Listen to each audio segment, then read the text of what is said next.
Shalom, hermanos. En este día que es tan importante para las celebraciones al Señor, este atardecer comenzamos a celebrar lo que conocemos como la fiesta del Pentecostés o Shavuot, que es el nombre en el que se le conoce en Israel del hebreo. Quiero compartir con ustedes que estamos viviendo una época muy importante, pero sobre todo a hacer hincapié en el trasfondo de esta fiesta, que después de 50 días de haber sido el pueblo liberado de Egipto, acontece algo que viene a transformar aquella singular relación solamente entre Dios y Moisés y su hermano Aarón, porque en el monte Sinaí el Señor comienza a derramar su gloria con un gran esplendor, un estruendo, la montaña humeaba y comienza él a hablar a todo el pueblo que había salido de Egipto. Recordemos que allí había inclusive miembros de 70 naciones.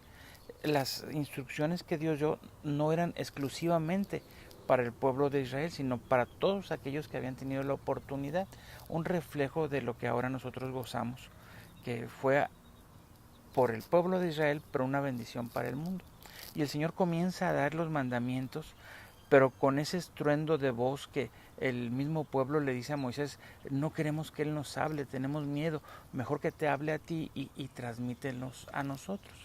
Y así fue como aconteció, y ese día comienza la celebración del Shavuot. Y si podíamos considerar un día que hay que honrar la palabra, la Biblia, en verdad que debería de ser este.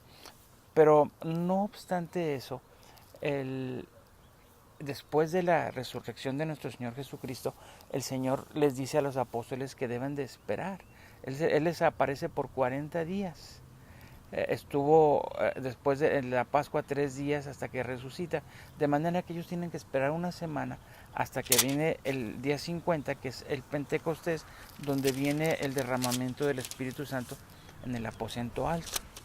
Pero quiero considerar yo una parte de la Escritura para algo que ya he enseñado otras veces, pero es de suma importancia, puesto que es un texto muy mal entendido que en realidad necesitamos abrirnos los ojos.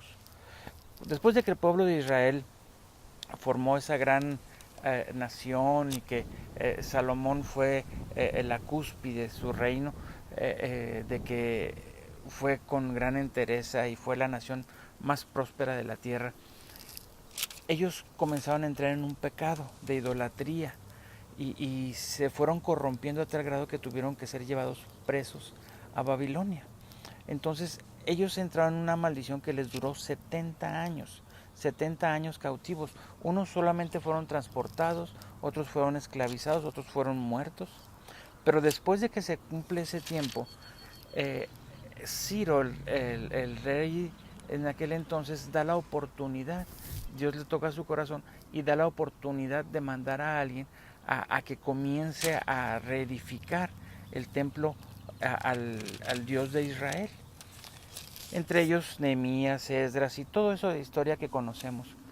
Y pasan tiempo ellos tratando de levantarlo, muchos se oponen, mucha oposición, hasta que logran el momento de que tienen toda la barda, toda la muralla alrededor de Jerusalén y las puertas las tienen ya hechas. Entonces, en ese momento, cuando ellos logran ya tener edificado todo eso, las puertas y la muralla, se reúnen y comienzan a hablarle al pueblo, a los que habían regresado de la cautividad, y comienzan a leerles en el mes séptimo, lo que es septiembre, poquito antes de la fiesta de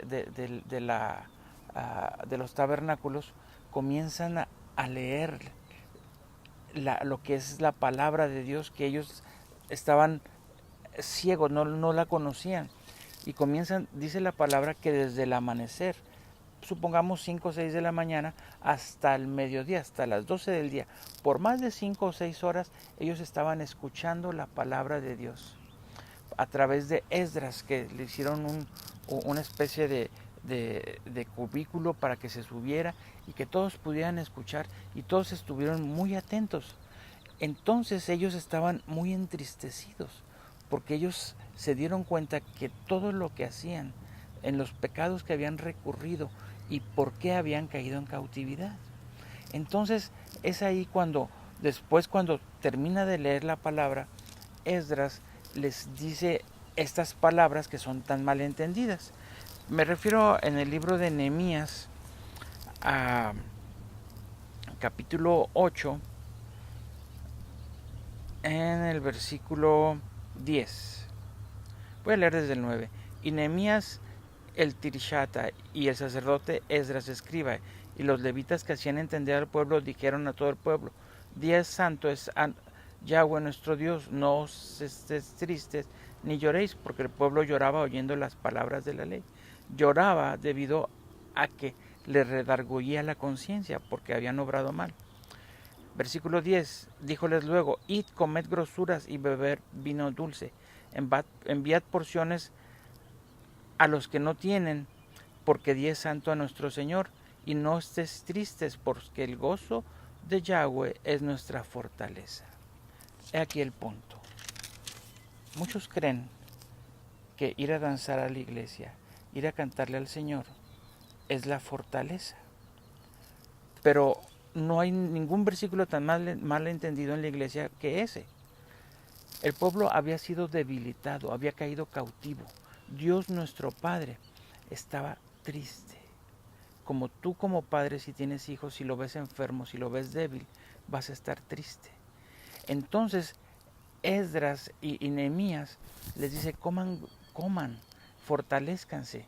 Y ellos, al escuchar las palabras, al escuchar lo que son los mandamientos de Dios, se gozaron porque entendieron lo que debían de hacer, y eso fue lo que le dio gozo a Dios, fue lo que hizo que el Señor se alegrara, porque era el principio donde sus hijos iban a comenzar a estar fuertes.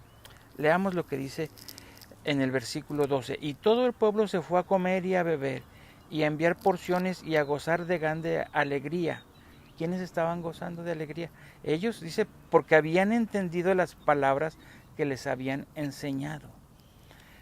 Entonces ellos estaban alegres porque habían entendido las palabras, pero el gozo de Dios es que nosotros estemos fuertes. El gozo del Señor es que estemos fuertes. Él es nuestro Padre y Él se goza al verte fuerte a ti y a mí. Enseguida de eso, dice que allá en el verso 14, y hallaron escrito en la ley de Yahweh que había mandado por manos de Moisés que habitasen en los hijos de Israel en cabañas en la solemnidad del mes séptimo. Ahí se dieron cuenta que al otro día deberían de hacer la fiesta del Sukkot. Entonces, una de las cosas que ellos entendieron para ser fuertes es participar de las fiestas como lo indica la palabra.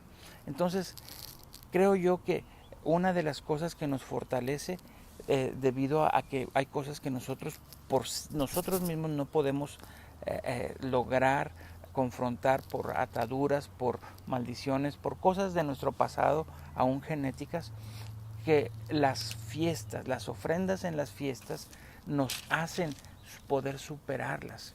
Y esta fiesta en especial de Pentecostés, económicamente, es la que pedía por las cosechas. Recordemos que el mes que estamos viviendo es cuando ya está todo plantado y se esperan las lluvias para que vengan las cosechas en septiembre o antes del otoño, que es cuando se conmemora ya la fiesta del Sukkot, donde se cosechó todo.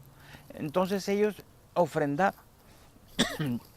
como una parte en su corazón de pedir protección por sus finanzas.